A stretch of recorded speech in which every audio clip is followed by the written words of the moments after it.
welcome to the headline reviews. I am Godwin Sunday. And I am Adewale Olajupo. What a beautiful day to be alive and to witness another edition of our headline reviews where we go through all select headlines on our national dailies. And perhaps we should call it weekend edition of the nationals. Exactly, because weekend starts on Friday. Yeah, we can definitely Most start on places here in Friday. Abuja. Yeah, just on this table we can say there's a weekend. Exactly, we can say there's a weekend, but it's exciting that we are doing this today and you are a part of it.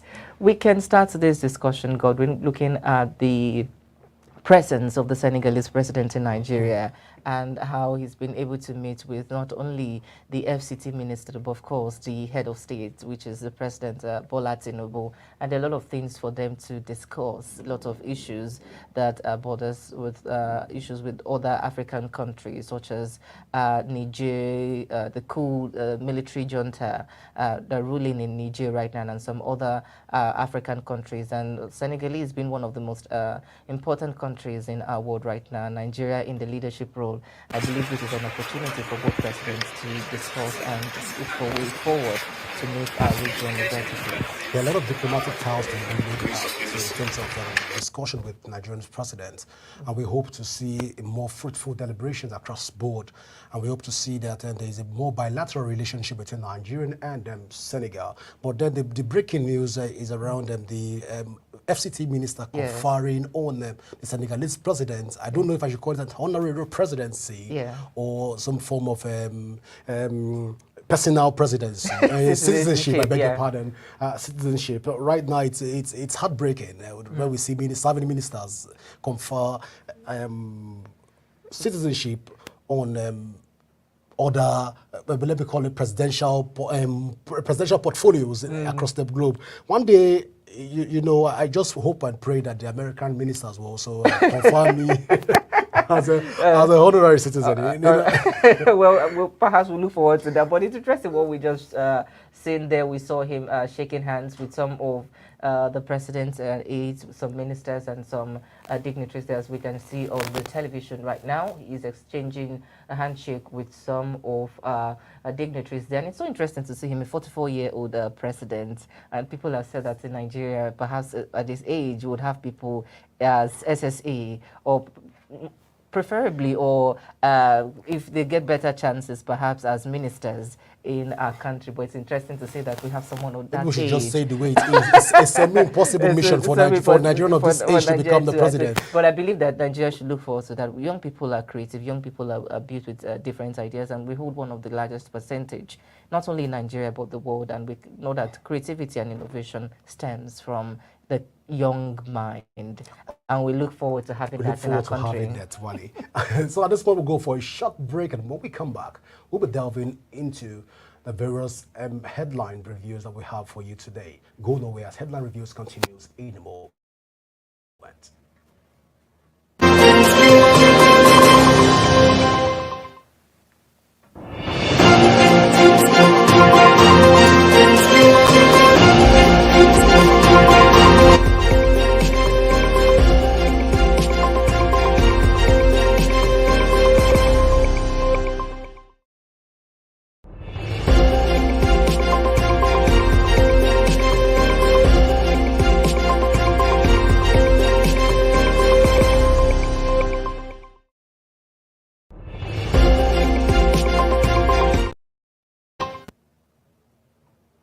Welcome back. It's still headline reviews on AfroConnect TV, and I am Adewale Olajupo. We can begin with our headlines today from the Punch newspaper. Tinubu urges Senate to pass anti-doping bill. President Bola Ahmed Tinubu has urged the Senate to review and approve a bill aimed at prohibiting athletes from using substances that enhance their performances. Tinubu's request was conveyed in a letter on Thursday on a floor of the upper legislative chamber of the Deputy Senate by the Deputy Senate President Jibrin Barau. The President stated that the bill would establish a legal framework for the formation of the National Anti-Doping Organization. It further emphasized that the establishment of the agency is essential for Nigeria to meet the standards set forth in the World Anti-Doping Code. So we understand that the World Anti-Doping Code is the body and also rules of regulations that guides athletes around the world in whatever form they participate in sports around the world, and it's important because it proves a lot of transparency, and it shows that the country itself is not supporting any form of drug abuse or any form of drug that enhances the power, the performances of athletes in competition, because of course that itself would defeat the argument of strength or ingenuity or the power of an athlete to do so without being under the influence of whatever drug that they might be using. And we've seen a lot of, should I call them allegations, or a lot of unscheduled anti-doping tests or doping tests that we've seen, perhaps in the person of Toby Amusan. There was a time she was winning back-to-back and she had to be taken through that process where she had to be scheduled for a test without being pre-informed or scheduled previously. So when we see all of these things, we have to then make sure that we're coming with a clean slate. And I think that's where the president has also taken an action to ensure that we join the other worlds in having this legislation that backs this a bill in the country to ensure that the country itself is moving forward. We're joining the world world organization or world countries that have enacted such laws to be able to show that whatever it happens from the country itself, there are laws that are prohibiting you from doing that, let alone you going out and then you perhaps you're sanctioned for 10 years or for 5 years or for whatever months they sanction you. When you come back to your country, you know that there's something waiting for you to also respond to. I think it would ensure that people in sport would adhere to the rules of the game. Well, they recall also that Victor Osimhen was also sanctioned, was also subjected to such anti-doping test when he was running everywhere in the field in the Nations Cup in Cote d'Ivoire, and of course that strength doesn't look natural until it was proven beyond reasonable doubt that it was a natural phenomenon. But then again, looking at the president giving a nod to anti-doping tests and also asking the Senate to do justice to this particular act and looking at it holistically, one would also think that we should also talk about the issues around doping within political holders, because there are no doping without a people. There are no people without a community, and there's no community also without a local government. This all forms the umbrella, that's the embryo, if you like to use the word, that sums up and form a community. So I'm looking at it from another light. What if we pass an anti-doping law across board? If you find doping, whether you're doing sport or you're doing any form of human engineering activities, you should be penalized. We should take it out of sport and also look at it how we can broaden this scope to ensure that we are able to hand over a country that is doping free to the forthcoming generation. This is the right step the country should take right now. Exactly, it would be the right step in the right direction, but we do not have the luxury of time. So let's go straight to the Nation's newspaper, where we have 36 speakers back state police plan. Well, the Nation has it that they express support for their wish they believe will boost the push against insecurity. The speakers also urged National Assembly to list the state police proposal among the bills that will be considered during the Constitution Amendment debate. The speaker lamented that most governors are observing in the breach the constitutional provision of financial autonomy for houses of assembly. They urged President Bola Ahmed Tinubu to take further measures to mitigate the plan's hardship triggered by removal of fuel subsidy and other policies initiated by the government to reboot the economy. Their positions were contained in a communique issued at the end of a meeting they held in Abuja under the aegis of Conference of Speakers of State Legislatures of Nigeria.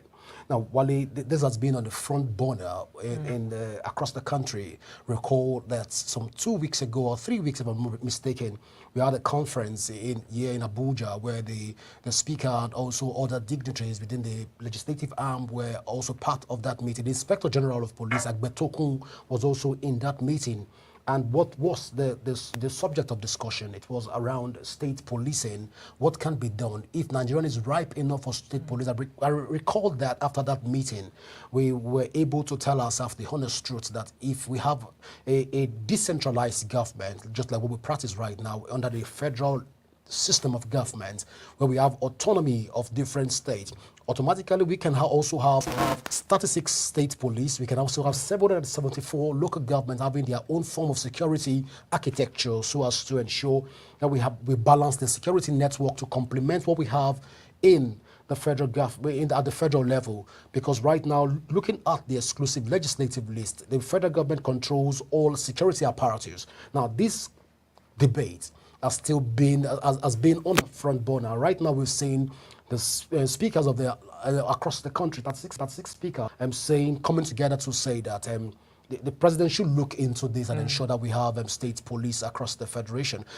If you ask me if Nigeria is ripe for state police, I don't know which answer to give right now. But I hope the president will. I know the president listens and he will tilt towards the right direction. Exactly, it will of course tilt towards the right direction, and perhaps the right answer to that question would be like we are long due to have a state policing system in Nigeria, and it's so interesting to see that we have now different stakeholders in different quarters and different levels are also lending their voices to this call that we must indeed have state policing in Nigeria to ensure adequate security in the country.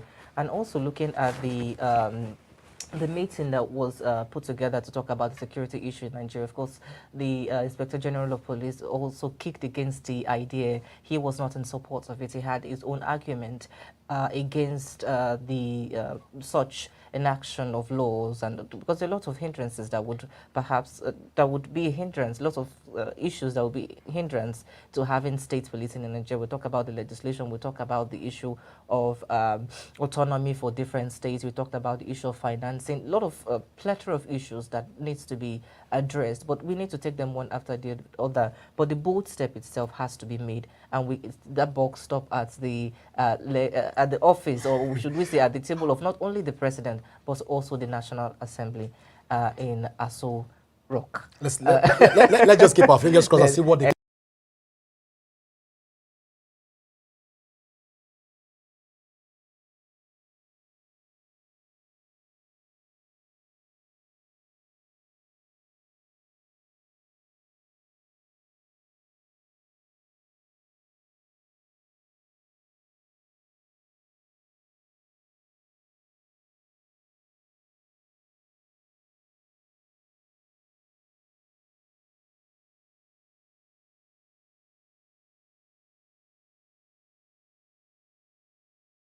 Radio 97.3 FM, he emphasized the significance of a premier law enforcement agency like the EFCC extending its reach through an FM radio station. It's important, and I think this is a step in the right direction. We've talked about dissemination of information, National Orientation Agency, and other government institutions of influence in this regard, that information has to be shared across board. And we see now that a step has been taken by EFCC to have their own radio station, which would of course have programs that and I'm looking forward to even having a TV station where they can disseminate their information. They can do a lot of advocacy and a lot of training for people on sensitization to desist from crime and whatnot. Lot of, I mean, perhaps they should write to Three Piece Media for them to help them establish that. But I feel this is a step in the right direction, and I look forward to how this is going to be implemented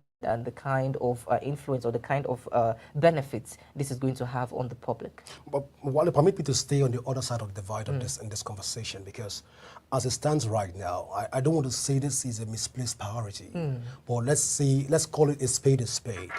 The EFCC is an offshoot of the Nigerian Police Force. The Nigerian Police Force has a radio station in Abuja. We have the Nigerian Armed Forces Radio. And we have other governmental agencies that have their own radio stations. And the question is, what will it cost the EFCC to liaise with other radio stations to be able to air their own views and opinions about some of these things? Now, again, if we're saying that we are giving EFCC kudos, we now ask, often the IG, that's the Instagram handle and the X handle of EFCC, what do they post on it as a means of communication, as a means of social communication unit? It is always dormant, except we have something to post once in a while. So, which means that if you have luxury of time to talk about the kind of content will now be built. Now, that's on one hand. The second hand, how much was invested into the opening of this radio? Again, should we now say that the money that was invested into this radio was part of the proceeds that was recovered or forfeited from people that they discovered they were into crime and the monies were recovered from them? Should we not begin to tilt to, you're talking about TV station, I'm looking at it from another perspective also. We need to have this conversation so that we know that if you're looking at the EFCC, we'll talk about the EFCC as a normal organizations that we can all face the facts, which is that let's investigate how the EFCC was able to arrive at its monetary policies, how they were able to raise capital. Did they have donors? Was it federal government? These are conversations we should have, or we match the EFCC to all the radio stations. But then the deed has been done.